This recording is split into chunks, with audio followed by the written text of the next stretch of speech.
Today I have something special to show you. Some friends and I are starting a new project. We're launching a crowdfunding campaign to restore a Jeep Willys. This unit was built in Spain in 1979. Did you know that Jeep Willys were manufactured in Spain?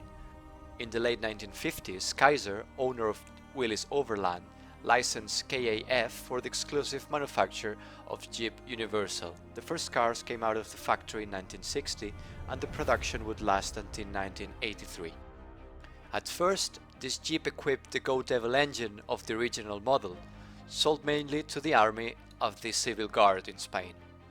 Although in 1974 this engine was replaced by a Perkins 4.108 diesel engine. We are launching a crowdfunding campaign to restore this unit. We need your help. After serving the Spanish army in Vitoria, this vehicle fell into oblivion for more than 25 years until some friends and I found it and decided to bring it back to life. The vehicle is near Barcelona in Catalonia, but even if you're far away, we would appreciate your help.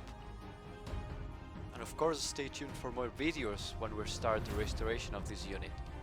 Please check the link in the description to the crowdfunding campaign and also to see the rewards we're offering. And thank you so much for watching. Bye bye.